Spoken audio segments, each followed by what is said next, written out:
Sejam bem-vindos ao primeiro episódio de Explorando a Psicologia. Nesse episódio, iremos abordar respectivos assuntos. Portanto, se preparem para uma experiência rica e inovadora. A nossa convidada de hoje é a psicóloga e mestre em psicologia social, Gabriela Pereira. Bom, professora, para iniciarmos, gostaríamos de saber mais como foi o seu ingresso para o mercado de trabalho. Então, vamos lá. Meu ingresso no mercado de trabalho aconteceu durante a graduação em duas ênfases, né? Duas áreas. Uma, eu trabalhava dando aula particular de matérias da escola mesmo, para conseguir grana, para ter as minhas coisas. A faculdade era período integral, então não dava para trabalhar mesmo, né? O trabalho bonitinho, horário comprido, né? De trabalho. Então, eu trabalhava dando aula particular e, ao mesmo tempo, fazendo as atividades de estágio da faculdade. E aí eu fui para a área de educação, né? Eu comecei na área de educação. Eu sempre quis ser professora, vamos chamar assim. Não importa a formação que eu quisesse, eu queria ser professora universitária. Porém, entra no curso de psicologia e aí a área de educação é o que me chama mais atenção desde sempre. Eu venho de uma família de professores, né? Professores desde criança até no ensino superior. Então, era algo meio que natural para mim. Então, começo a fazer estágio na área de educação e, querendo ou não, vou fazendo um bom trabalho até que, né, quando eu tô para finalizar a minha graduação, a psicóloga do lugar onde eu tava fazendo estágio sai de licença, maternidade. Ela fala, não sei se eu volto, e ela perguntou se eu não queria assumir, uma vez que eu tava me formando, assumir o lugar dela. Então, eu assumo, eu trabalhava o que a gente antigamente chamava de creche, hoje a gente chama de SEI, né? Então, eu assumo como psicóloga ali naquela SEI e fico durante, acho que uns 10 anos, se não 10, mas quase isso, ali como psicóloga. E aí, em paralelo, você vai fazendo outras coisas também. Então, eu trabalhava com orientação profissional numa outra escola, trabalhava, porque dentro da minha escolha de estágios, eu também escolhi fazer dentro da área de psicologia social. Eu trabalho com orientação profissional e eu ingresso, não tinha nem terminado a faculdade ainda, naquela época eu ingresso no mestrado de psicologia social.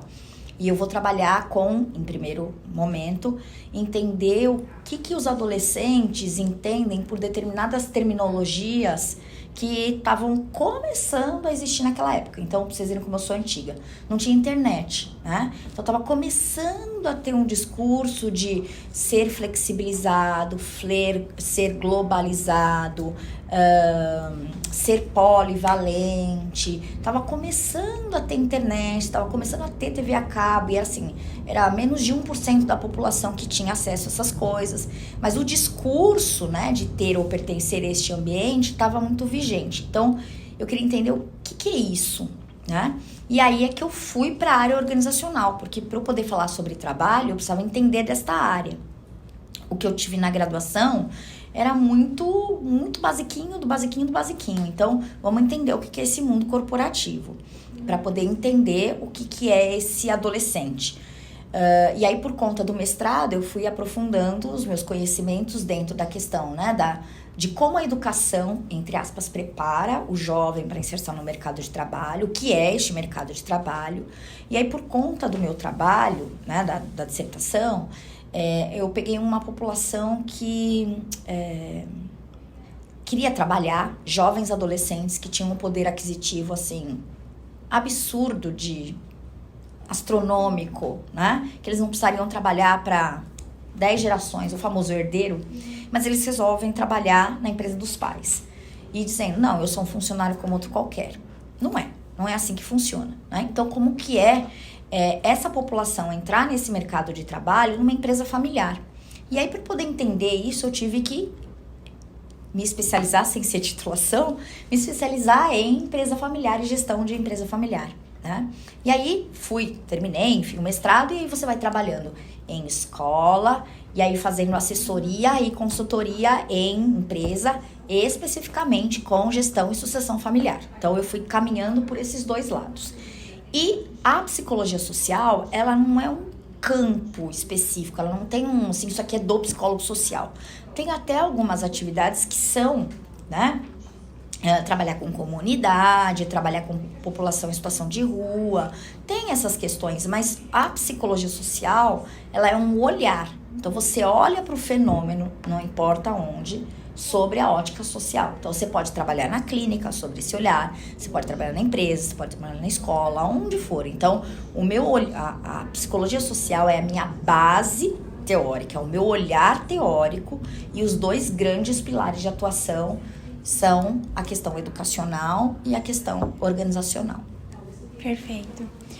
Já partindo para as áreas que a senhora atua, você poderia comentar como é a sua atividade como psicóloga e como é o seu local de trabalho em cada uma delas? Então vamos lá. Então eu vou começar pela que eu passo mais tempo, que é a faculdade. Então ser professor é uma forma da gente trabalhar como psicólogo, né? Então eu dou aula praticamente quase todos os dias. Então tem o ensino da psicologia, a outra parte tem a supervisão de estágio. Então os alunos vão a campo, então você precisa dar orientação de como proceder, como entender aquele relato que o aluno está trazendo. Então tanto de orientar no sentido, vamos pensar assim, vamos pensar assado, de estudar sobre o que ele está trazendo, então como é que a gente entende teoricamente, como é que a gente lida com isso, e também tem a produção de pesquisa. No plano ideal, né, a gente teria a produção de conhecimento, vamos fazer pesquisa. Na prática não dá tempo.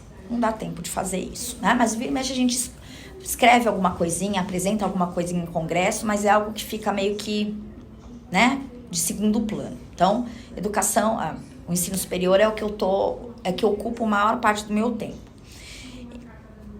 Atualmente, eu estou um pouquinho afastada do campo escolar, tá? Do campo escolar, contexto educação, tá?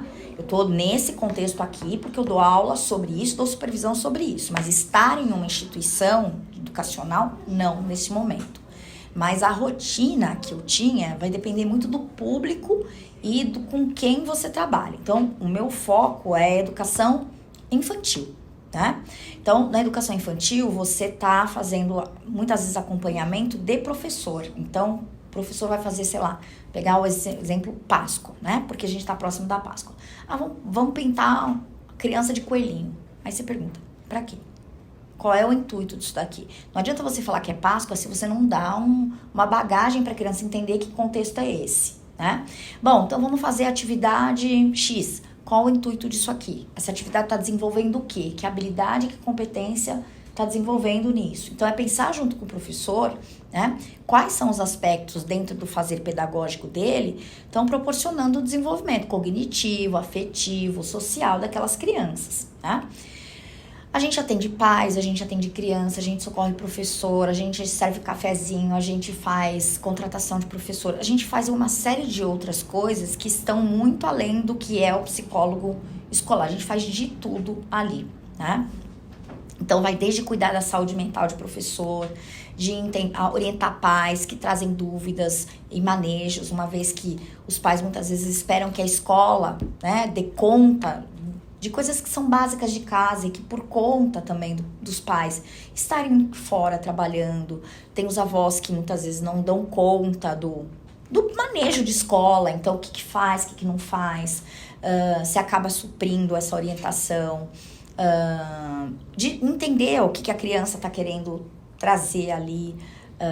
E vai desde, vamos separar a briga, vamos, né, fazer atividade de bom manejo de boas ações ali dentro da escola, você faz de tudo ali.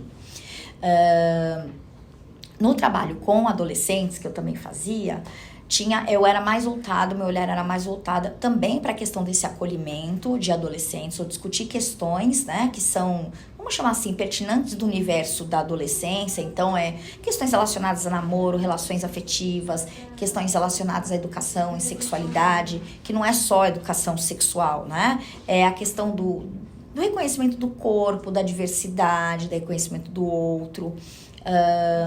Trabalhar com questões de mediação de conflito, de bullying, orientação de pais, cuidar da saúde mental dos professores, cuidar da saúde mental da equipe. Você também serve cafezinho, faz de tudo um pouquinho ali. Então, dentro do contexto educacional, é esse. No contexto organizacional, atualmente eu trabalho como consultora. Então, tem uma empresa que tem alguma questão que precisa ser, né, fazer sofrer intervenção. Então eu vou lá, faço uma análise, né, faço um diagnóstico e falo para a empresa, olha, a gente precisa mudar o processo assim, precisa contratar o professor Y, ou profissional Y, para fazer tal e tal e tal manejo. Não sou eu que faço, então eu oriento o que precisa ser feito. O outro fator, o outro trabalho que eu faço aí é de assessoria. Então, assessoria é quando ele fala, você faz para mim? Faço.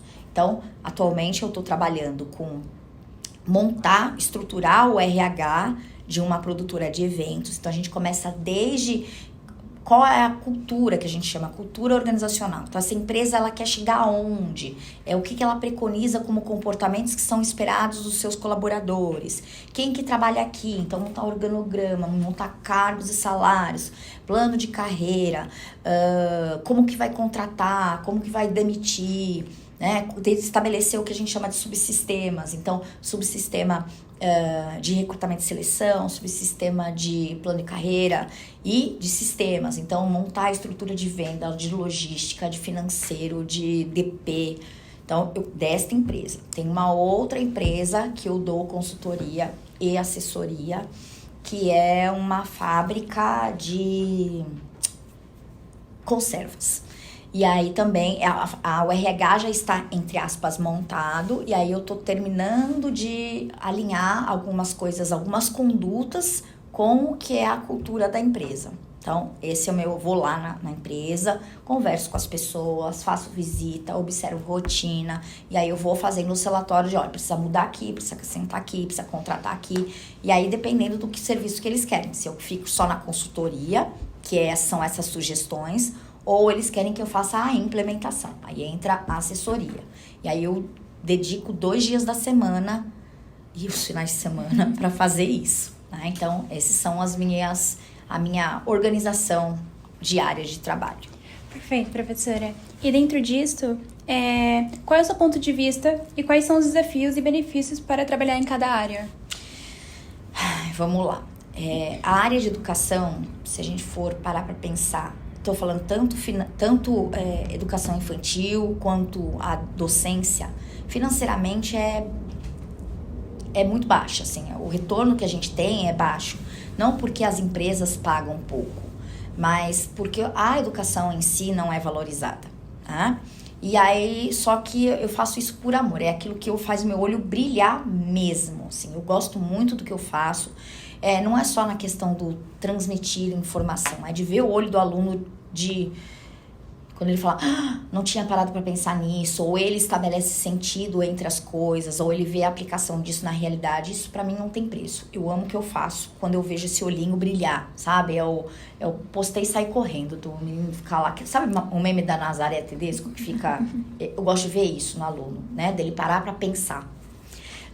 Então, a vantagem é eu ter um espaço que permite ainda, né, questionamentos, mudanças de ponto de vista, ou até, não estou falando que o aluno tem que mudar o ponto de vista dele, mas é quando, mesmo que ele fale assim, não concordo com você e eu continuo reafirmando o que eu achava antes.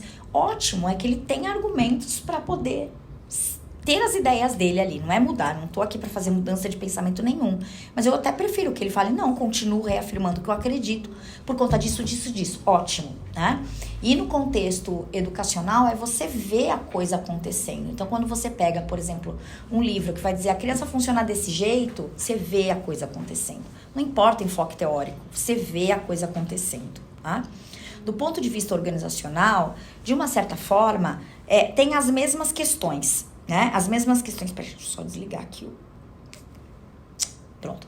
As mesmas questões de você ver o olho brilhar do outro, de puxa, eu não tinha percebido isso, nossa, que legal que você tá me trazendo uma luz, uma ajuda, mas o financeiro fala mais alto. É a forma que a gente tem dentro da psicologia que emprega mais rápido e tem os melhores retornos financeiros. Então, eu gosto do que eu faço na área organizacional, gosto muito, mas é mais a questão financeira do que o olhinho brilhar, que é a área da educação. Para você, quais são os requisitos necessários para atuação nesta área? Somente o curso de graduação atende esses requisitos ou há necessidade da formação posterior à graduação? Não, precisa da formação. O que a gente tem na faculdade Gente, é nada de nada, de nada, de nada do nada. É muito incipiente, tá? Se a gente depender só do que é passado no slide, do que o professor comenta em sala de aula, a gente tá lascado, tá? Então, o que eu tô querendo dizer com isso? Precisa sim do esforço do aluno em, professor, me dê referência complementar e buscar. Precisa sim de formação complementar. Então, não é que você tem que fazer um curso de pós-graduação, um mestrado ou um doutorado. Mas assim, vai participar de congresso, vai ver o que as pessoas estão discutindo sobre o assunto, vai ler sobre, não fica preso sobre o que o professor põe na lousa. Né? Vai atrás disso. Então, vai em congresso, vai ler, vai ter leitura de livro, vai conversar, vai fazer grupo de estudo, vai fazer curso. Né? E tem a questão da experiência prática. A gente aprende muito fazendo, muito mesmo. Né? Não só de conteúdos que não são ensinados na faculdade, mas uma coisa que eu acho que é interessante, que a gente, quando está na faculdade, a gente tenta colocar modelinhos. Então, o professor falou, olha, é assim que eu fiz. Aí a gente pega e copia como se fosse uma receita de bolo. E a gente se lasca, porque ele fez dentro da realidade dele. E a gente tem que aprender a pegar essa realidade e adaptar para o que eu tô vivendo ali. Então, a gente acaba criando o nosso jeitão de ser. Então, só a faculdade não é um aplicador de receita. Não tem receita de bolo. Então, tem que correr atrás e esse movimento é do aluno. Então, é começar desde já. Se ficar só no que o professor passou, a gente tem um conhecimento muito superficial, muito mesmo. Perfeito, professora. Você trabalha em parceria com outros profissionais? Se sim, quais? Sim, não tem como a gente não trabalhar com outros profissionais. Então, no contexto educacional, óbvio que o pedagogo está lá presente, né? E aí a gente tem que lembrar que é o pedagogo enquanto, vamos chamar assim, coordenação de escola. Mas também tem professores que têm formação em pedagogia e tem professores que têm formação em outras coisas. Então, você tem o professor que é formado em pedagogia, que vai lá cuidar da educação infantil, mas você tem um professor que é biólogo, você tem um profissional de letras, você tem um matemático, você tem um físico, né? Que apesar de estar na educação, ele também tem outras formas de entender, né? O que é educação e como é que ele entende o fenômeno que ele está trabalhando ali. A gente trabalha dentro do contexto educacional, com enfermeiro, com assistente social, deixa eu ver o que mais que tem. E sem falar que não é de profissões só, mas a gente não pode esquecer que existem pessoas das mais diversas origens sociais, econômicas, políticas. Então você trabalha com uma diversidade gigantesca, né, de pessoas e pontos de vista diferentes, que somam, e muito, tá? Sem falar com questão de política. Então, quando você está dentro de um contexto educacional, você está lidando com políticas públicas. Então, por que aquela escola tem aquele modo de funcionar? Porque está atrelado a uma política pública, então tem um aspecto ideológico, governamental, indireto ali. Não importa se é uma escola pública ou privada. Então, tem outras pessoas indiretamente envolvidas. Dentro do contexto organizacional, a gente trabalha diretamente com administradores, sociólogos, engenheiros de produção, fisioterapeutas, técnicos de segurança do trabalho, médicos do trabalho, gestores de RH. Então, sem contar as pessoas que não têm uma formação, vamos chamar assim, específica dentro desse mundo de RH, por exemplo, mas que tem outras origens, que tem outras formações. Então, não existe trabalho do psicólogo eu sozinho. Mesmo que eu vá para o contexto clínico, né, que sou eu e o meu paciente, por exemplo, eu trabalho com psiquiatra, trabalho com fisioterapeuta, trabalho com fono, fono também está na escola, terapeuta ocupacional, acompanhante terapêutico. Não existe trabalho do psicólogo eu sozinha, não existe isso. Se isso acontece, você está fazendo alguma coisa de errado, não tem como. Perfeito. E diante de todas essas informações que a senhora citou, que dica que a senhora daria para quem deseja ingressar nessas áreas? Vamos lá. Eu acho que não é o entrar na área, começa antes, é desde a faculdade. Então, a primeira coisa, seja um aluno chato. Chato que eu digo é assim, eu não me contento com o que eu tô aprendendo. Então, é chato no sentido de, vai lá, pergunta pro professor, que referência que você me dá para complementar? Por que é isso? Não é porque o professor tá falando uma informação que vamos chamar assim, verdade absoluta. Tô dizendo que ele tá falando errado. Mas ele tá dando uma leitura de uma realidade. Existem outras, né? E muitas vezes o professor, ele tá passando um conteúdo que é o que foi desenhado no script. Então, é como se chegasse assim para mim e falou, olha, Gabriela, você precisa ensinar sobre o autor X. E o autor X não é o que eu sigo, não é o que... Mas na minha matéria, não dá para falar sobre ele. Então vai perguntar pro professor quem que ele segue, quem que ele gosta, o que que ele leu, que referência que tem para complementar daquele assunto, como que seria aquele fenômeno que ele apresentou sobre o viés de um outro teórico, né? Então é começar antes, sendo chato na própria sala de aula, né?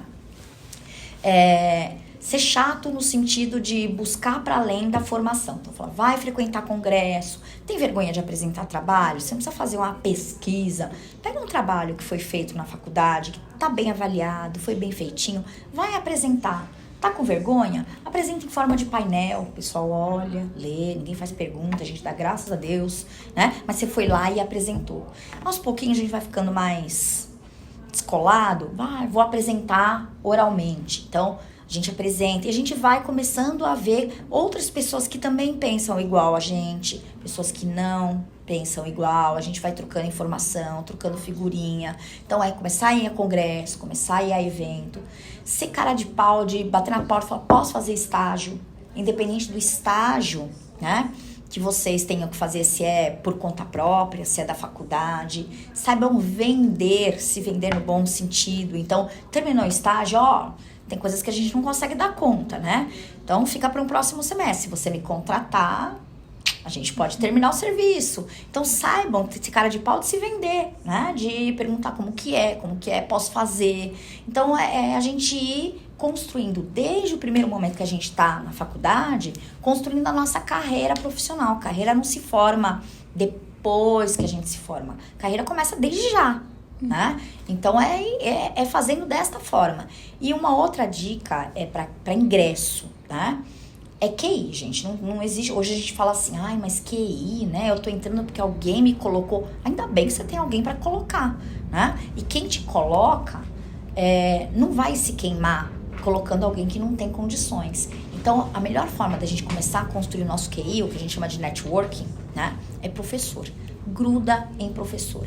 Então, veja com quem esses professores conversam, fala para ele, se você tiver conhecimento de algum lugar, me indica, faz atividade de monitoria, faz atividade de extensão, propõe, né, ações para professor. Tem muito professor que topa, né, fazer as ações que alunos querem, de ação.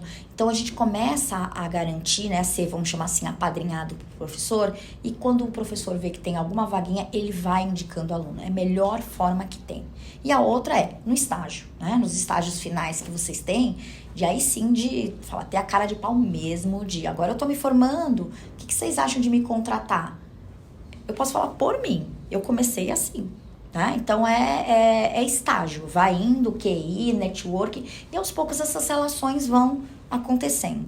E a última você não precisa ser o melhor amigo do seu colega de sala, mas é bom ter no radar quem são essas pessoas e onde elas estão. Então, agora por conta, né, das redes sociais, todo mundo tem grupo do WhatsApp. Então, sempre montem esses grupos de WhatsApp, que seja para falar baboseira, besteira, abarcar o shopping do final de semana, mas tem um grupo do WhatsApp no sentido de quem são os meus colegas, o que eles estão fazendo, né? Porque às vezes a gente fala, quem tem para me indicar um psicólogo assim, assim, eu atendo. Então, você vai indicando e vai sendo indicado também. Então, essa é a melhor forma que tem. Um vai ajudando o outro. Perfeito, professora. Agora, partindo para o segundo bloco... calma aí de novo. Bate palminha de novo? Pode fazer normal. Tá.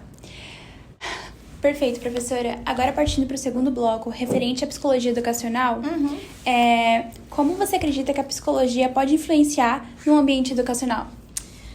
Vamos lá. Tem duas coisas para a gente entender até a resposta que eu vou dar. Primeiro, que a psicologia não influencia, né? Ela determina, o buraco é mais embaixo. E a outra é quando a gente está falando de educação. Então, vamos lá. Dentro da área da psicologia educacional, a gente tem que pensar... A gente está falando de educação, a gente está falando de escola. Então, geralmente, quando a gente fala psicologia educacional, a gente está se referindo, entre aspas, à psicologia da escola, né? Psicologia escolar. E o que eu quero trazer para vocês é que escola é um lugar possível de educação. Eu sou educada aqui, né? Entre amigos, no clube, na igreja, na família e também na escola. Então, quando a gente fala psicologia educacional, a gente está olhando formas de socialização e de aprendizagem que ocorre em qualquer lugar. tá? Que por um acaso eu posso trabalhar na escola. Então, são duas áreas distintas, tá? Então, por exemplo, eu posso trabalhar com psicologia educacional no mundo corporativo, na empresa, tá? Então, eu vou trabalhar com andragogia, com treinamento, com desenvolvimento. Pode ter um psicólogo organizacional, mas geralmente é um psicólogo educacional que trabalha ali, tá? Quando a gente fala de psicologia educacional, é igual que eu tinha comentado de psicologia social, é um olhar que a gente tem. Eu olho como as pessoas se socializam e aprendem. E se aprendem, também ensinam, tá?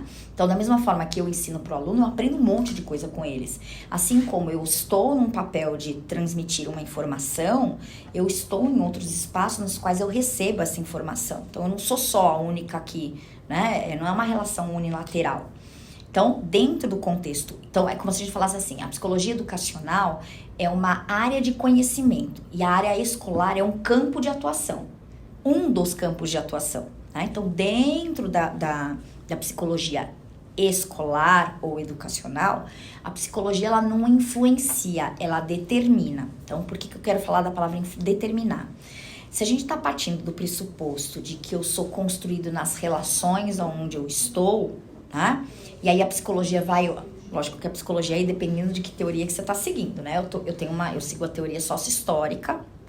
Não sei se vocês vão ter a oportunidade de ver isso no primeiro semestre. Que quem usa, né? Quem traz essa leitura é o Vygotsky.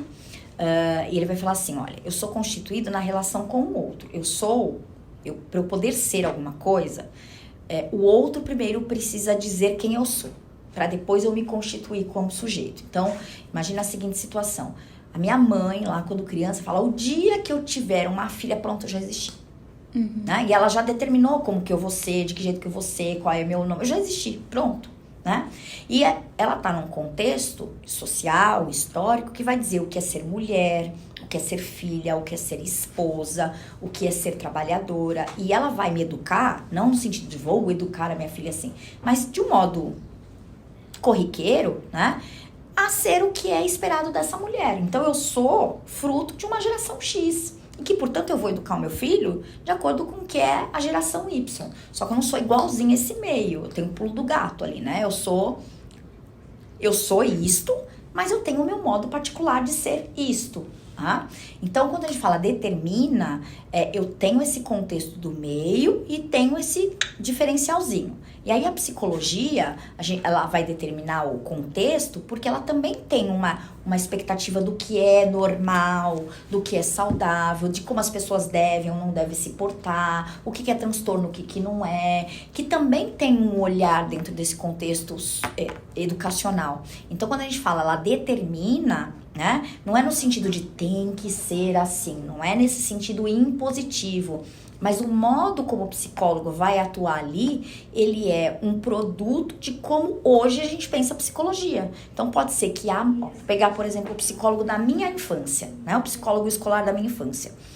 Eu tive a oportunidade de estudar numa escola que tinha psicólogo, que é uma coisa raríssima.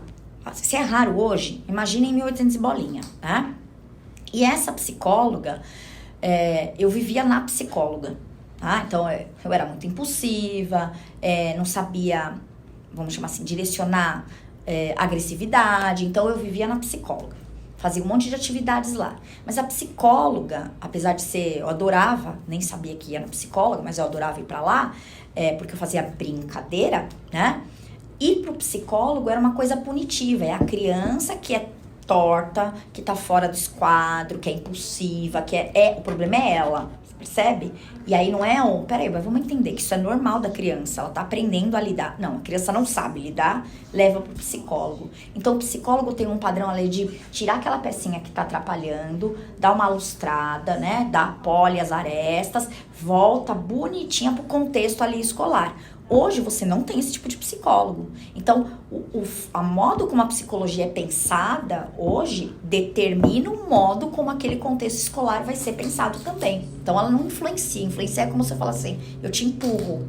Você pode cair, ou não. Eu tô falando que o modo como eu vou atuar, ou como a psicologia é pensada, muda toda a forma como eu entendo quem é você, o que é escola, o que é aluno, o que é professor. Então ela tem um peso muito maior. Então ela determina, sim. E a gente entende o contexto educacional como um espaço de socialização, um espaço de crescimento, um espaço de relação entre todos. O que antes era o aluno problema, hoje a gente tem professores que não sabem lidar com a sua saúde, com a questão de gestão de paz. Quem dá menos trabalho ali é o aluno.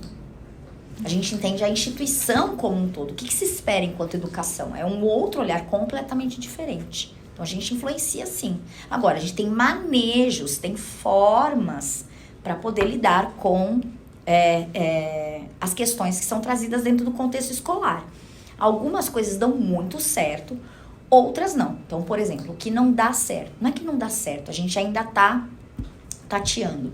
Por conta da pandemia, os professores ficaram assim enlouquecidos. Eu não estou dando conta, não é só de dar conta das questões do dia a dia deles, mas eu não dou conta da minha saúde, eu não dou conta da minha carga de trabalho, eu não dou conta de lidar com as angústias dos alunos. E quem que cuida da gente? Então a gente está aprendendo a lidar com esta questão da saúde do professor, coisa que antes a gente não pensava.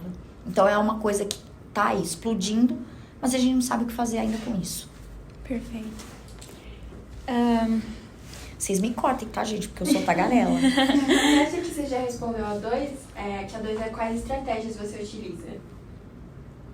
Você acha que já acabou respondendo? Eu respondi várias. Porque quais estratégias que ela utiliza para resolução de conflitos e gestão emocional? Vocês querem? Eu respondo, não tem problema não. Pode ser, continua. Pode ser? Então vamos lá, com relação... Deixa eu tá. perguntar. Vai, Mel. Calma. E quais estratégias a senhora utiliza para ajudar os alunos a desenvolver habilidades de resolução de conflitos e gestão emocional? Então vamos lá.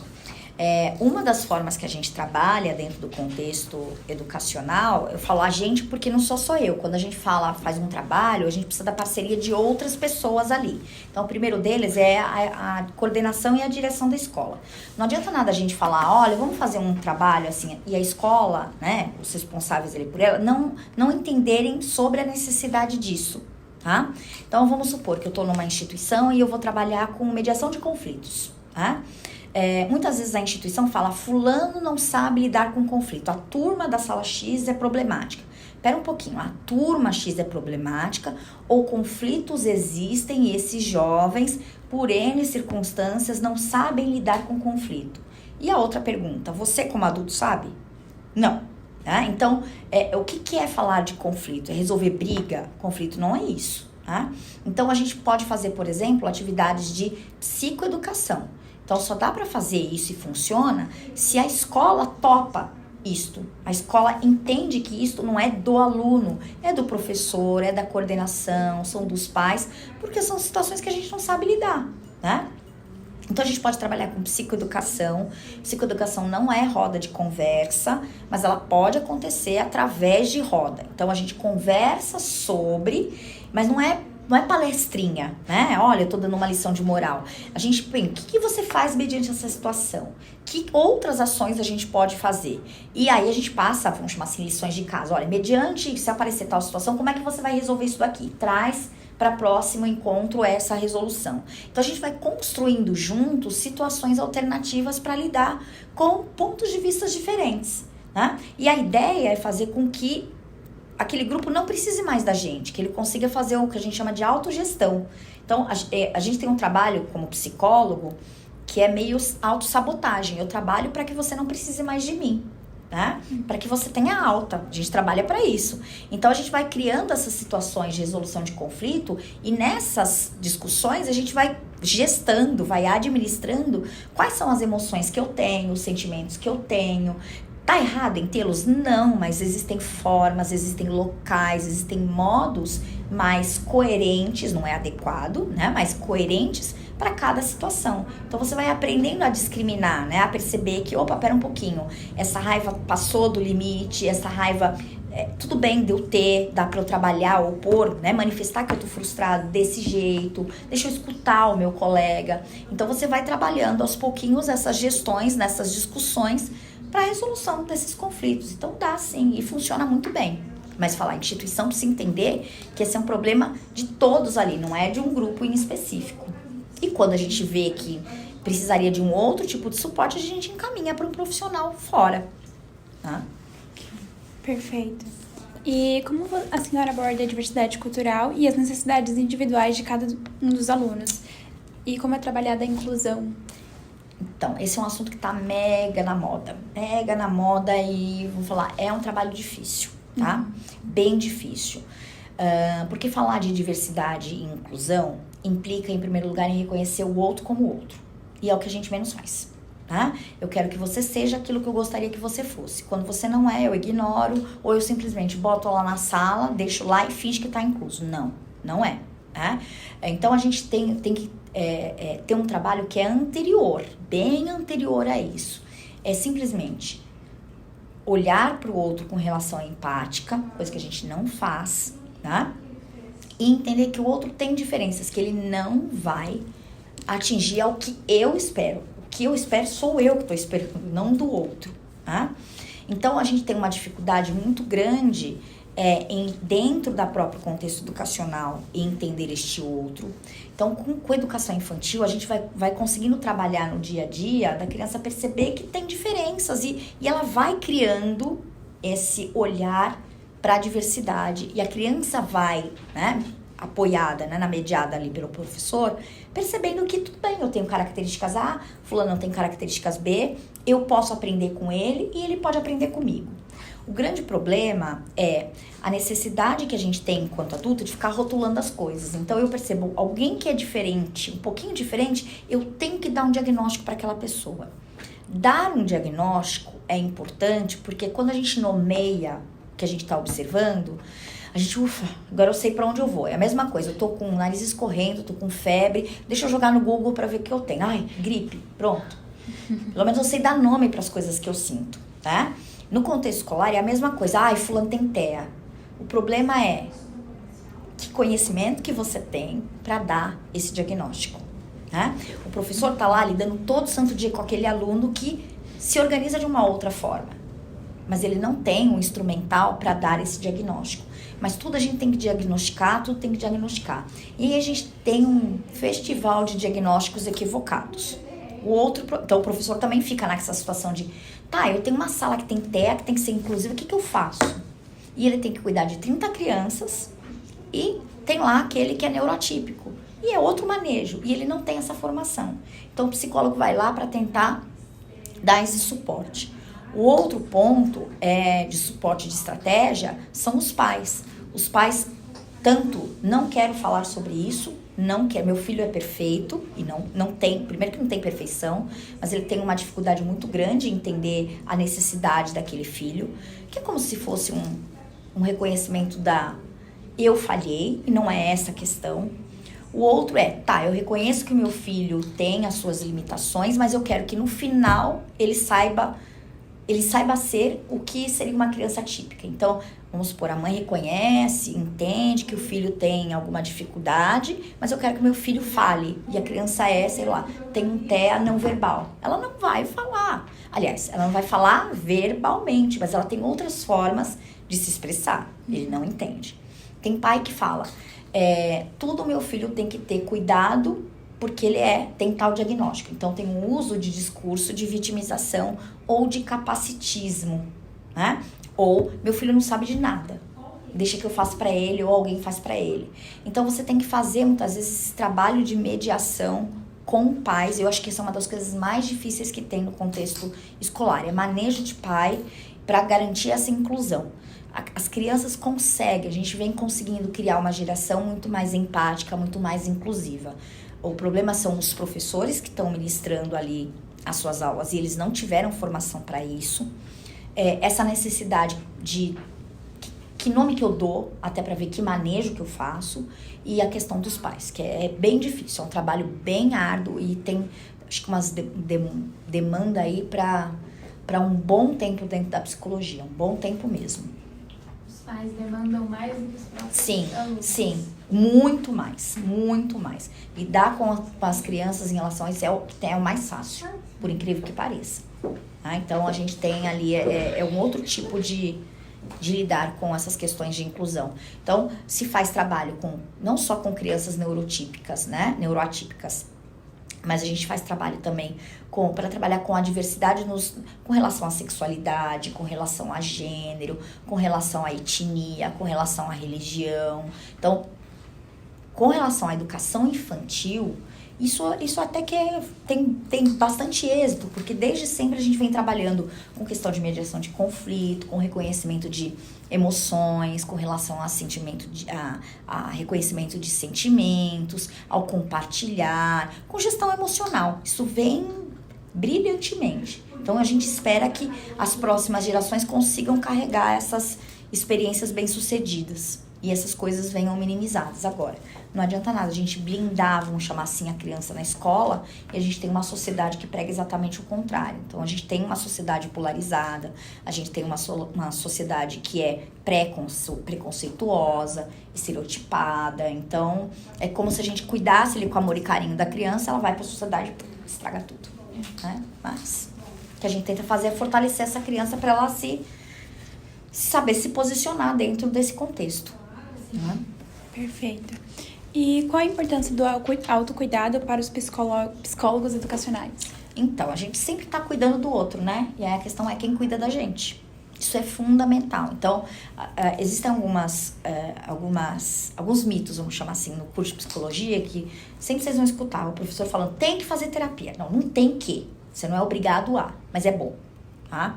É bom porque a gente, não é só uma questão de autoconhecimento, mas chega uma hora que a gente não consegue lidar com coisas que são do próprio trabalho, né? Então, querendo ou não, a gente traz para a nossa vida pessoal o trabalho. Então, a estafa, o cansaço, a gente se importa com o outro, a gente sofre com o outro. Então, quem que dá esse suporte? Né? A gente trabalha e não é que não vê resultado. O resultado é muito devagarzinho. A gente trabalha para que o outro, não é para si. E a psicoterapia não é mas é uma ferramenta importante.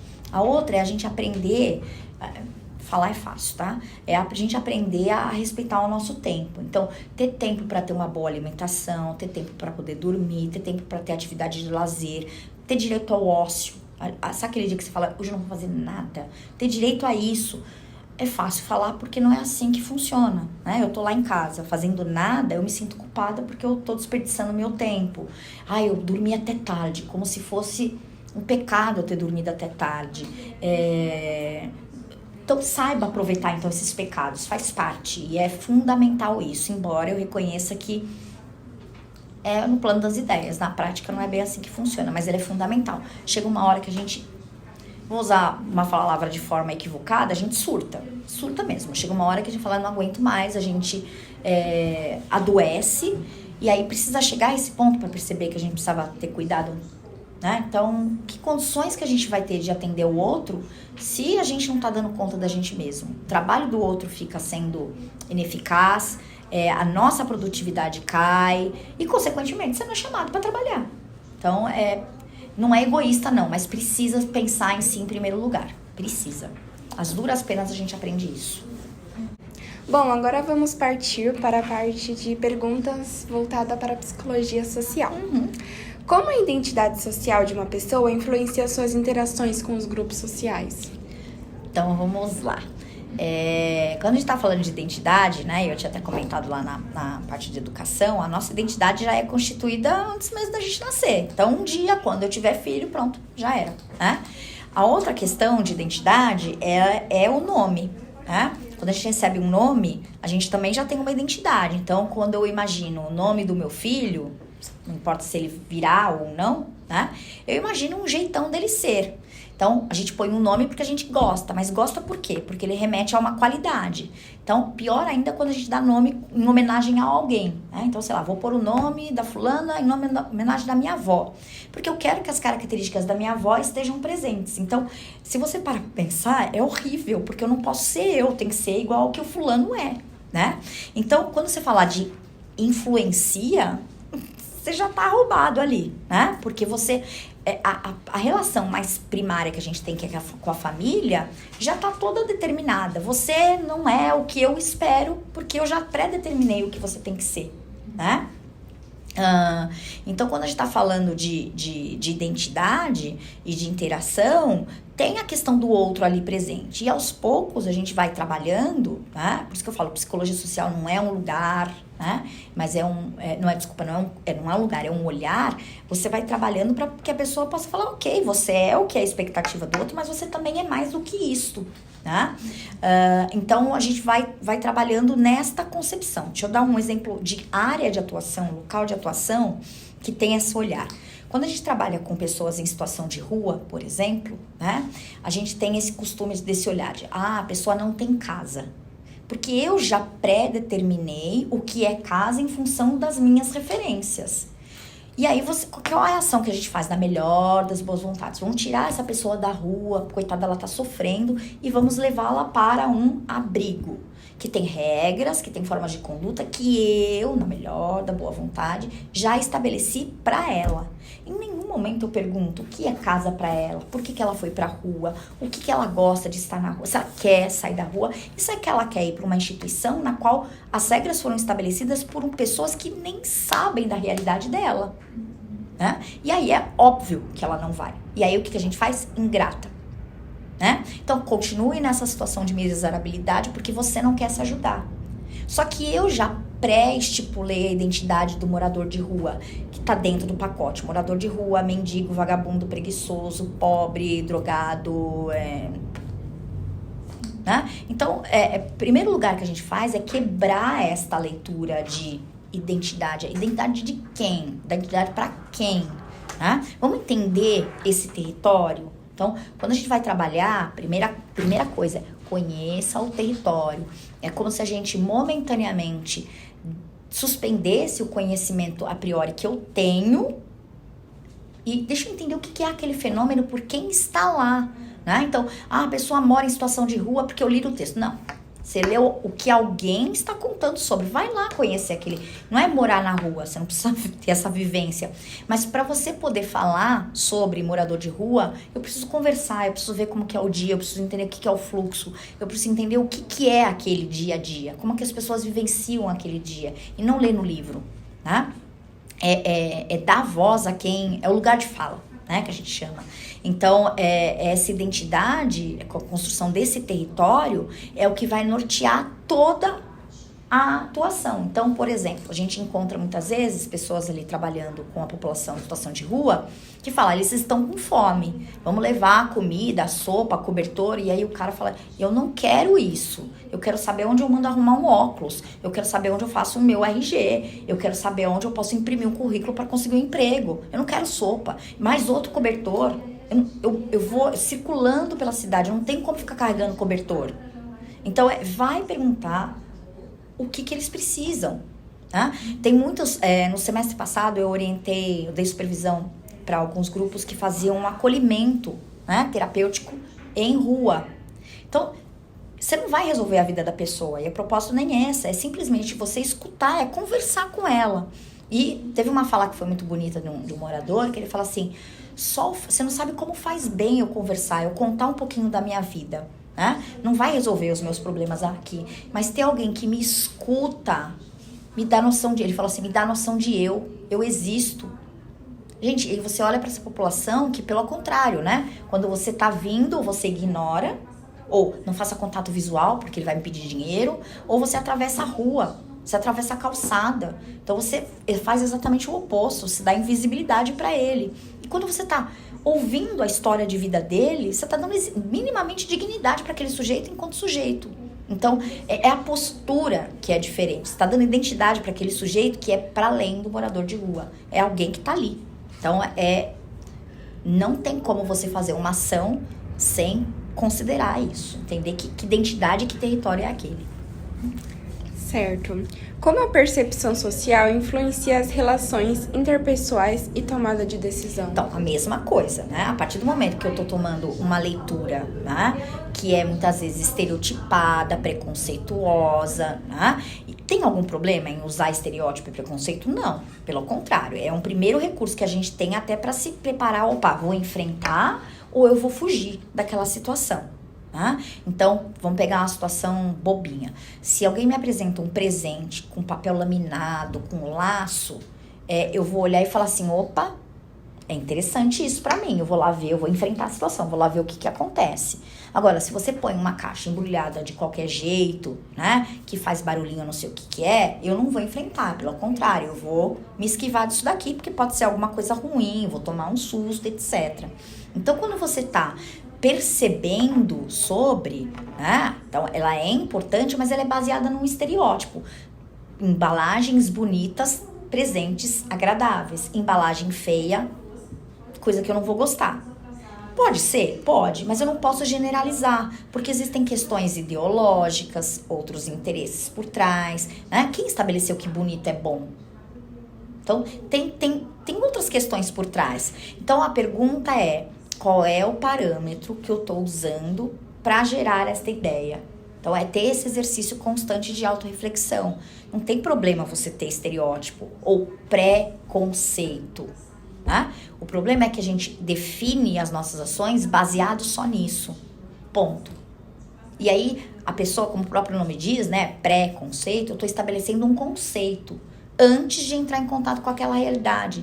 Tá, ele até pode ser isso, mas ele é só isso. Tá? Então, por exemplo, a gente fala assim, sabe fulano? Não sei quem que é não. Fulano, aquele que é cadeirante. Porra, tem tantas qualidades pra você falar daquela pessoa. Por que você lembrou de cadeirante? Por que você não falou que ele é moreno, que ele é alto, que ele é bom amigo? Não, você fala de... mas é mais fácil visualizar. Tá bom. É mais fácil visualizar. E outras pessoas que não são cadeirantes, você visualiza como? Não, ele só pode ser aquilo. Tá? E isso é preconceito. Então, preconceito no sentido de que eu já estou pré-definindo que o sujeito só pode ser reconhecido e validado por aquilo. Então, a gente tem que ter esse olhar muito atento, assim, neon piscante o tempo inteiro pra gente. Quais são as implicações psicossociais da globalização e da diversidade cultural? Vamos lá. Tem algumas coisas que são muito interessantes, tem outras que são preocupantes. Em primeiro lugar, que bom que a gente tem uma diversidade em que a gente tem inúmeras possibilidades de vir a ser. Isso é muito bom, tá? E tá tudo bem. Por outro lado, tem sempre uma ideia de que a gente tem que ser diferente, a gente tem que ser... E não. Vou dar um exemplo que não tem a ver com diversidade, mas tem a ver no mercado de trabalho. A gente tem que ser empreendedor.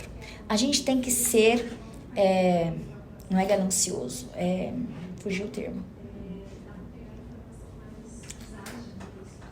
Quando a gente quer mais, não é... Ambicioso. É ambicioso, tá? Ambicioso no bom sentido, de querer coisas.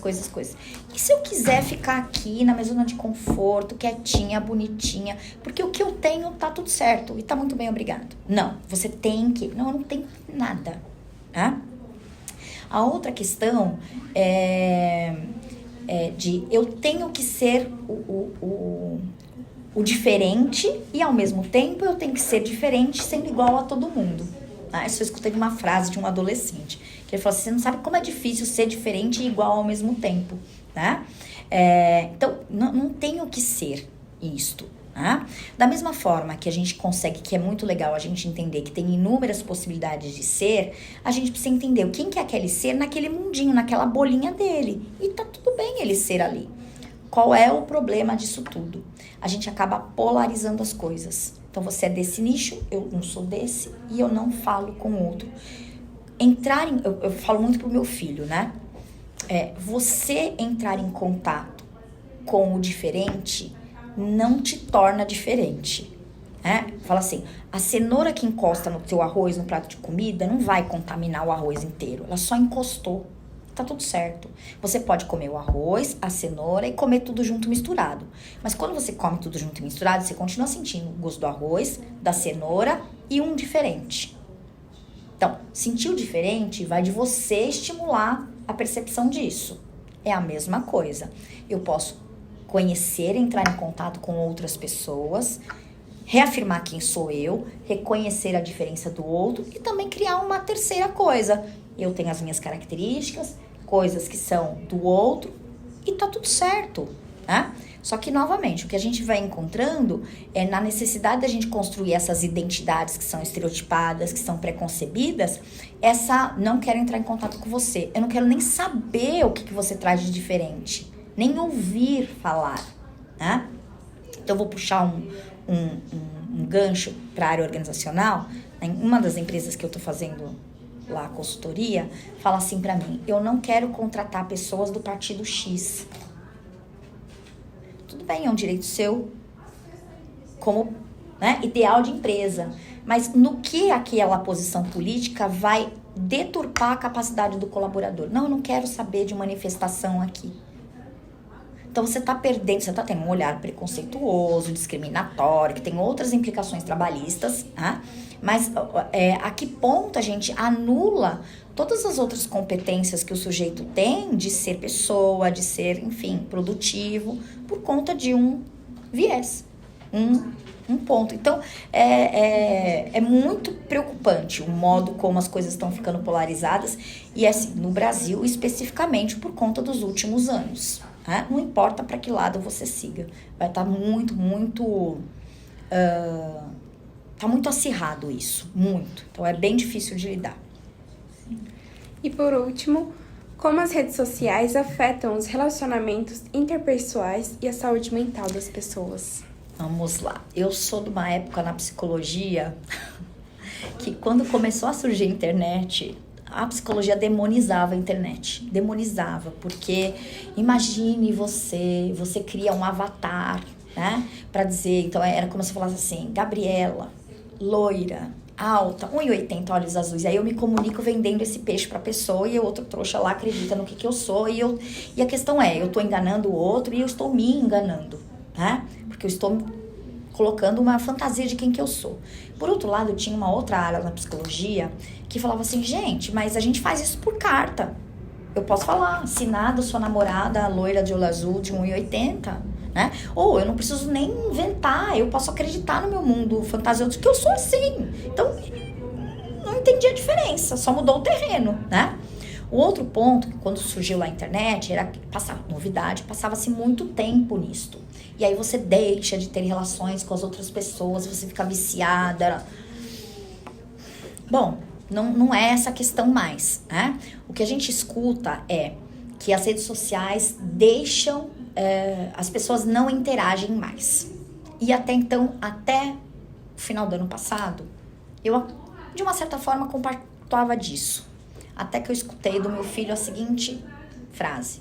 Tava um belo dia, um dia de sol, ele nas férias, eu assim: menino, sai desse celular, chama os seus amigos, né? Vai num parque, eu moro perto de um parque, vai num parque, vai estar com eles. Eu falei, na minha época eu saía da escola, tava com essas pessoas, eu ia pra minha casa, almoçava, tomava um banho e ia pra casa da minha amiga, fazer nada. A gente assistia televisão uma do lado da outra, mas ficava grudado. E falei, eu estava sempre com os meus amigos, Você tá aí, em casa, sozinho. Ele virou e falou assim: mãe, quem falou que eu tô sozinho? E ele virou o celular e aquela conversa rolando solta. E eu, opa. Então, é um outro espaço, é uma outra relação, que não é nem boa nem ruim, é somente outra. E aí, novamente, a questão do preconceito, né? A gente tem a mania de olhar a realidade do outro em função da minha referência. Na minha época era bom. Não, hoje é outra relação, é outra. E a gente, como profissional, a gente precisa entender que mundo é esse. E não é dizer, na minha época, hoje é isso. É uma outra geração e a gente tem o costume de olhar em função do nosso referencial, né? Então, é de que realidade que a gente está falando. E aí, só fazendo um parênteses, aí é importante também, não é só a gente ter esse olhar, mas a gente produzir material para as próximas gerações falando disso. Olha, antes de você falar é bom ou ruim, patologizar ou não patologizar, vai conhecer essa realidade, né?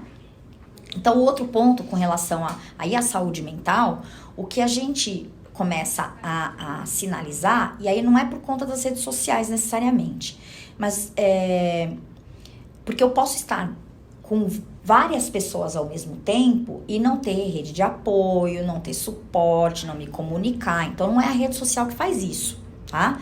Mas o que a gente tem aí, muitas vezes, é a falta desse suporte, justamente porque eu não quero me comunicar com o outro. Então percebe, quando a gente conversa com as pessoas, você não tem uma escuta do outro. Então eu tô contando pra você, olha, o meu final de semana eu fiz isso, eu fiz aquilo. Aí você me interrompe e fala, mas você sabe que eu fiz isso? E aí fica uma competição pra ver quem fez mais ou quem é mais desgraçado. Eu não escuto o que o outro fala.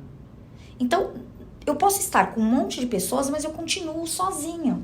E aí, mesmo que eu fale, eu tenho amigos, mas esse amigo realmente te escuta, esse amigo realmente te procura entender como que você pensou, ele pode não concordar ou concordar, mas ele realmente está prestando atenção em como é que você pensa sobre as coisas, para te dar esse suporte? Não. Então, a nossa saúde vai ficando debilitada porque a gente vai perdendo rede de apoio, a gente vai guardando pra si. Tem também o discurso de que você tem que ser autossuficiente, forte, que você não pode fraquejar. Vocês vão ouvir isso durante a graduação de vocês não vão poder surtar, vocês não vão poder adoecer, vocês têm que estar com tudo na ponta da língua e a saúde mental, ó, tinindo, né? Porque vocês são psicólogas. A gente não dá conta disso, não dá conta. Então, quem que cuida dessa saúde mental? Por outro lado, a gente tem uma geração que é muito mais tranquila com relação a esse tipo de recorrer. Então, você encontra da minha geração dizendo, nossa, falar que eu vou no psicólogo, eu tenho até vergonha. Hoje as pessoas falam, eu faço terapia mesmo, eu tomo tal medicamento, o meu terapeuta falou isso. Que bom que as coisas são faladas sem esse preconceito. A minha geração pra trás, falar que vai no psicólogo... É louco, né? É né? louco, e mesmo entre psicólogos, né? Eu sendo psicóloga, eu ter vergonha de falar que eu vou na psicóloga. Ou falar que tomo determinado medicamento, que não tô dando conta. A geração de hoje, né? Principalmente no mercado de trabalho, fala, não quero assumir a mesma correria que a geração anterior, que pensa na qualidade de vida. E aí ela é imatura. Eu tenho uma inveja brutal de falar, só que eu não tô aguentando, tchau. Eu não tenho esse desprendimento de apertar a tecla F e falar, não tá do meu contento, eu vou embora, não vou me sacrificar em nome do outro. Eu queria muito, eu morro de inveja, mas eu sou de uma outra forma de pensar. Ou tem outras entraves, né, nisso. Então, por um lado, a gente tem uma outra forma de relação, que não é nem boa nem ruim, é só outra forma de relação. E, por um lado, a gente tem uma precarização na saúde mental, tem sim, e ao mesmo tempo tem uma abertura para poder se reconhecer como alguém que está precisando e buscar atrás, né? E correr atrás e falar, tenho esse suporte e tá tudo certo. Então é outra geração, não é nem boa nem ruim, é só outra. Bom, professora, a gente vai começar com a última área aqui na nossa entrevista hoje, que é sobre psicologia organizacional, e já agradecer pela presença. Bom, como que a psicologia organizacional ela contribui para o sucesso de uma empresa? Não é jogar confete em cima da gente, mas tem uma contribuição gigantesca, só que a gente tem muito que quebrar pedra ainda para conseguir isso. Então, em primeiro lugar, são poucas as instituições que veem a necessidade de ter um psicólogo. Né? Primeiro que dentro do contexto organizacional, a psicologia não existe o psicólogo organizacional, não existe esse cargo. Tá? Então você tem gestor de alguma coisa, gerente não sei do que pode ser qualquer um, num primeiro momento. Mas o olhar do psicólogo é diferenciado para N questões. Então, em primeiro lugar, é a gente brigar para existir um cargo psicologia. O segundo ponto é brigar para que o psicólogo não seja visto como alguém que vai fazer terapia, porque a gente não vai fazer terapia ali. Né? O terceiro é que a gente não é leve e trás, não é fofoqueiro para chefe. Então, o colaborador comenta como tá funcionando um processo que está ineficiente. Eu não posso falar, porque se eu falar, ele vai levar pro chefe e eu vou ser demitido. Não. Né? Então, como é que esse psicólogo contribui? Então, a gente tem algumas áreas que fala, não é exclusivo do psicólogo. A única coisa que é exclusiva do psicólogo é quando ele vai fazer seleção e ele precisa usar algum teste psicológico. Aí é só o psicólogo que faz. Mas existem milhões de ferramentas para a gente fazer um processo de seleção. Então, se não vai usar teste, pode ser qualquer um que tenha conhecimento na área, tá? Então, o psicólogo, ele tem as áreas, vamos chamar assim, tradicionais, que é recrutamento e seleção, cargos e funções, plano de carreira, treinamento e desenvolvimento, tem uma certa saúde do trabalhador, tem uma série de coisinhas que a gente pode fazer. Mas tem uma que a gente começa, na verdade ela começa lá finalzinho dos anos 80, que é a gente sair dessa parte operacional, que a gente chama, e ir para a parte estratégica. Então, o que é isso? A gente trabalha com DO, né? Desenvolvimento organizacional. Então, é como se a gente falasse assim, empresa, aonde você quer ir? Eu quero ser a número 1 do meu segmento. Ok. Então, só que quem vai fazer a coisa acontecer são os colaboradores. A empresa sozinha não, são as pessoas que trabalham ali. Então, como é que a gente vai fazer com que essas pessoas no seu trabalho coloquem as suas ações em prática, o do dia a dia, mas para conseguir chegar lá? Então, a gente precisa fazer esse olhar estratégico. Como que eu vou operacionalizar? Então, eu levo essa organização para o desenvolvimento das competências dos colaboradores. Então, o que esse colaborador, além do que ele precisa fazer do dia a dia, ele precisa desenvolver para que o trabalho dele, que a gente chama, agregue valor, né? Então, seja diferente para que ele também cresça, porque me interessa ter um profissional com diferenciado, para que essa empresa seja diferenciada e alcance lá. Por que é interessante também esse colaborador ser diferenciado? Porque eu quero que as pessoas passem a ter a leitura de que é legal trabalhar aqui. Eu não quero qualquer um aqui. Então, você também precisa vender, né, a imagem de que aquela empresa, além de fazer o que tem que fazer, é interessante. Você aprende, você cresce, você tem... E crescimento não é financeiro só, é também, né? Mas tem outras coisas que você pode aprender e crescer e ganhar ali. E que caso você saia dessa empresa, você não é qualquer um, você é diferenciado, né? Então, o psicólogo, ele vai trabalhar com isso. Como é que eu vou traduzir, né, esse fazer, essa meta, em comportamentos que eu preciso ter? Então, desde quem eu vou contratar, como que eu vou manter. Porque não adianta nada a gente contratar e a pessoa, dali acabou o prazo de experiência, ela é mandada, ela sai, né? Você continua mantendo o turnover, que não interessa isso. Então, como é que eu faço para a pessoa permanecer na empresa? Como é que eu faço para ela vislumbrar a possibilidade de crescimento? Então, como é que eu faço para que ela desenvolva competências para estar ali? Só que a gente precisa saber falar a linguagem do administrador. E a gente não sabe falar isso. Então, não adianta você falar pro dono da empresa, não importa se é um mercadinho de bairro ou se é uma multinacional na Faria Lima, tá? Como é que você vai ensinar para ele que vale a pena investir no colaborador? Que não é custo, é investimento. Então, eu preciso saber mostrar, olha, você fazendo assim, assim, assado, isso vai gerar um lucro em médio e longo prazo de tantos %. Imagina que você sabe falar isso. A gente não aprende a falar disso na faculdade. Então, são poucos os profissionais que trabalham nessa área.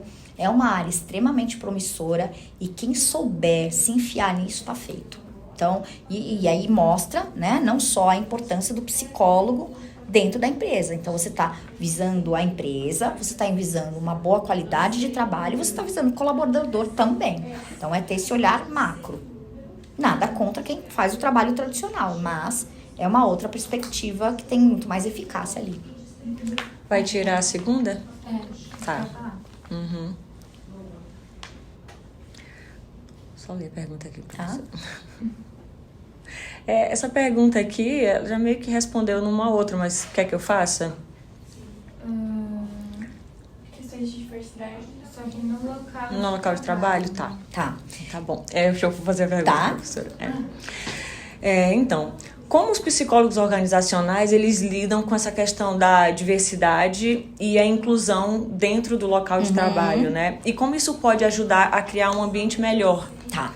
Então, vamos lá. Primeiro que essa questão da diversidade, vamos chamar, começou com as questões de cotas, tá? Então, assim, num primeiro momento, o olhar organizacional não está preocupado com que você é diferente. Pelo contrário, quando a gente entra numa empresa, qual é a primeira coisa que a gente faz? A integração.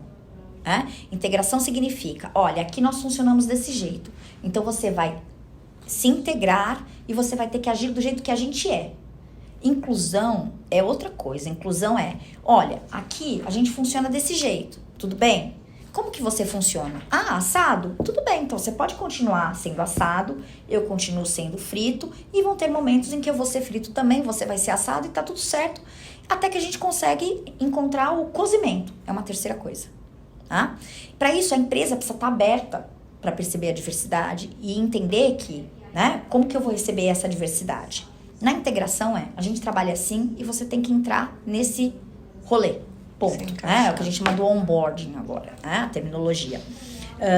Então, a gente tem essa questão do primeiro momento que tem que ter o diferente, não porque eu estou preocupado com a diferença, porque tem a questão de imposto, né? É lei, então vamos seguir a lei para parar de ter problemas trabalhistas com relação a isso. Algumas empresas começam a sacar que é interessante sim ter essa diversidade, porque as pessoas são diferentes. Você recebendo ou sendo receptivo à diversidade, você minimiza conflito, você aprende com o outro, tá? E, querendo ou não, do ponto de vista mercantil, se eu tenho, por exemplo, na minha empresa, uma diversidade de pessoas, eu consigo entender como é que pensa o meu consumidor ou o cliente dos meus serviços. Porque provavelmente essas pessoas vão ser os consumidores ou os clientes dos meus serviços. Então, não é que eu preciso criar uma campanha para entender quem é o público. O meu público está aqui dentro. E, por sua vez, o próprio colaborador se vê reconhecido. Eu trabalho numa empresa que entende o meu jeito. E aí você cria o quê? Fidelização de marca, fidelização de cliente. Então você, veja, não é assim, ai que fofo, estou pensando em você. É tudo milimetricamente pensado. Mas, você querendo ou não, você cria um espaço que é acolhedor, produtivo, e tem que ser. Mas eu também não posso esquecer que é uma empresa, gente, que está pensando no lucro, né? Então, se a gente consegue conciliar, tornar o sistema menos perverso, você não vai quebrar o sistema, mas tornar o sistema menos perverso, isso é altamente interessante. E criar um espaço melhor tem a ver com o que eu estava colocando do agregar valor. Eu gosto de trabalhar aqui. Eu tenho a oportunidade de desenvolver outras características. Eu me sinto valorizado. Eu sou diferenciado. Então, se um dia eu tiver que sair dessa empresa, eu não sou qualquer colaborador. Eu tenho algo a mais. E quando pegarem o meu currículo... você trabalhou na empresa X? Então, isso agrega valor. E aí eu também, em contrapartida, não quero qualquer um aqui dentro. Então, você vai melhorando tanto a questão da qualidade. Isso não significa menos trabalho, tá, gente? Pelo contrário, acirra ainda mais, as responsabilidades, as demandas, etc. Mas você vai criando um espaço em que as pessoas são mais participativas, elas se entendem, você encontra outros recursos, para lidar com os seus conflitos, os seus manejos. É o que a gente chama de sinergia. São pessoas com diferentes ideias que trabalham momentaneamente para um objetivo, mas para isso elas precisam se conhecer. A diversidade promove isso, esse autoconhecimento. Então, as empresas saudáveis hoje, elas estão mirando nessa questão da diversidade. O que é muito bom. Que por um lado é muito bom, sim. Existem abordagens que os psicólogos e especialistas para lidar com os conflitos internos, para melhorar o desenvolvimento dos colaboradores, de toda a equipe? Como qualquer área da psicologia, a gente tem leituras teóricas sobre, Então tem a gente pode usar psicanálise, a gente pode usar comportamental, a gente pode usar gestalt, a gente pode usar sócio-histórica, e aí dentro de cada teoria tem o seu manejo específico, Agora, o que todas elas vão trabalhar, não importa a ferramenta que é utilizada, é que conflito não é algo que tem que ser acabado. O psicólogo é igual aquele ditado, a alegria do palhaço é ver o circo pegar fogo. É isso que a gente faz. Porque o que é conflito? É você ter leituras diferentes, ambas são interessantes, porém elas são antagônicas. Então, quando você acaba... E é justamente desse embate que gera novidade, que gera solução, que gera criatividade. Então, quando você acaba com o conflito, que é a integração, todo mundo pensa igual, você fala, bom, não tem um problema, mas o que acontece? Você estagna. Você não inova, você não consegue perceber que, o mundo tá indo pra cá, eu tô indo pra cá, O que tá acontecendo? Então, não é interessante acabar com o conflito. Pelo contrário, a gente vai lá pra tumultuar mesmo. Tumultuar no sentido de, estamos caminhando para. Aí vem o psicólogo e fala, e se a gente fizer tal coisa? Postei e sai correndo. Então, a gente vai lá para acender conflito. Conflito é muito bom. Agora, o que a empresa espera é acabar com divergência no sentido de tratativa, de disputa. Mas, gente, disputa é bom, divergência é bom, O que eles estão querendo? Que a gente tenha respeito? É outra coisa. Que a gente consiga conciliar as ideias divergentes para um objetivo? Isso é bom. Mas acabar com o conflito a gente não acaba. Mas cada teoria tem um modo muito particular de trabalhar com isso. Então, o psicanálise vai tentar entender como é que estão os processos inconscientes nas relações. A psicologia sociohistórica vai tentar entender como é que cada um entende o que vem a ser trabalho, qual é o seu papel ali dentro. A Gestalt vai tentar entender como se dão as percepções nas relações. E aí, comportamental vai pensar nas questões de metas que precisam ser atingidas. Cada um vai ter um olhar em função do seu referencial teórico ali dentro. Mas tem sim. Ótimo. Bom, para finalizar, professora... como as novas tecnologias elas estão moldando essa área da psicologia organizacional? Aí é problema, viu?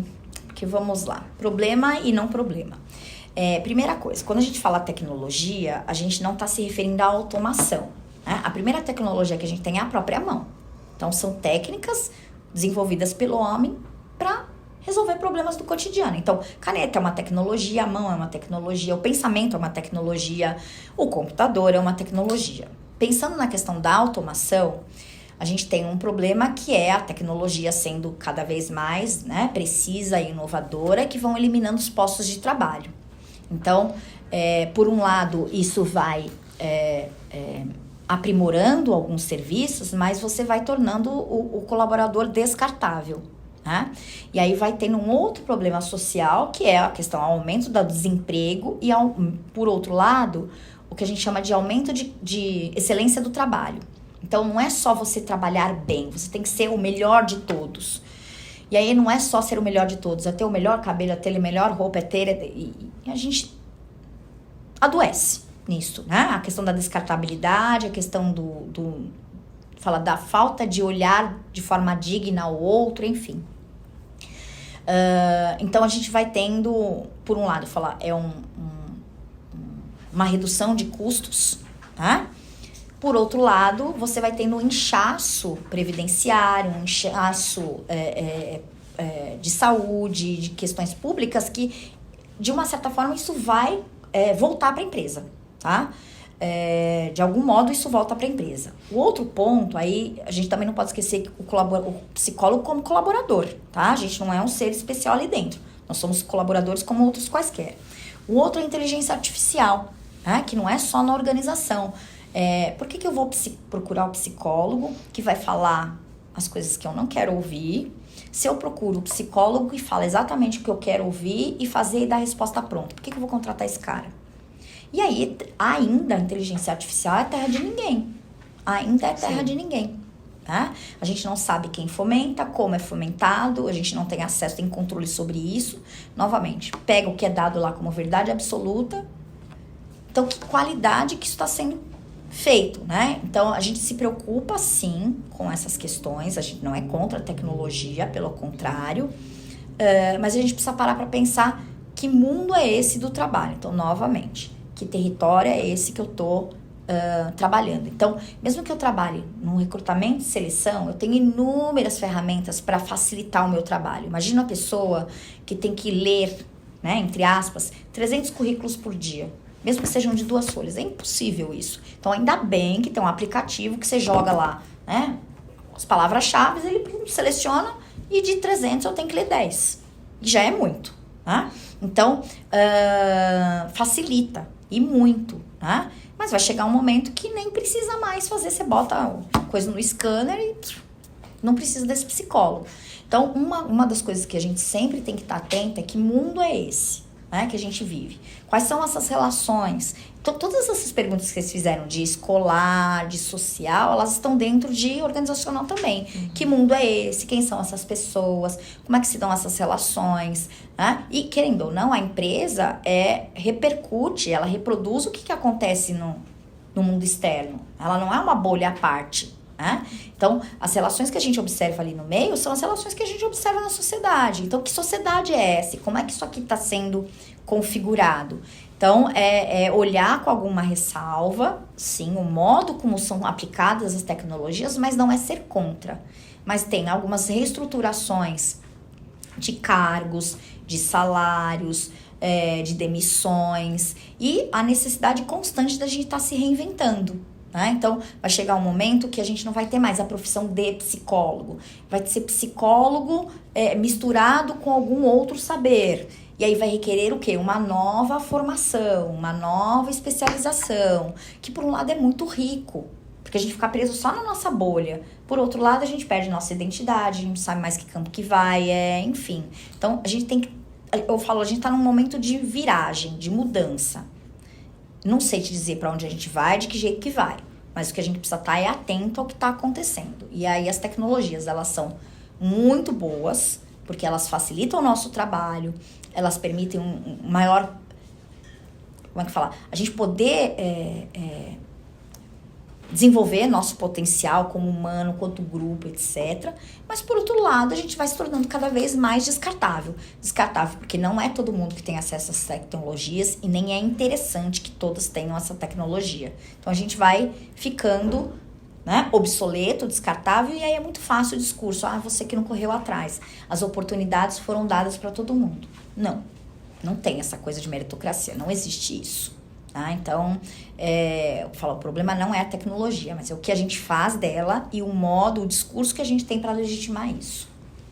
Bom, professora, a gente encerrou aqui todas as nossas perguntas e eu queria agradecer, em nome de todas as meninas que estão participando desse projeto, a sua presença, a sua disponibilidade. Com certeza isso aqui também foi uma aula muito importante para a gente e que tenham muitas outras oportunidades que a gente possa aprender ainda mais. Muito obrigada. Imagina, eu que agradeço vocês, agradeço pelo cuidado, pelas perguntas, pela oportunidade, que fala que tenha sido útil, que certeza. Eu possa contribuir aqui com vocês e o que vocês precisarem, estou à disposição.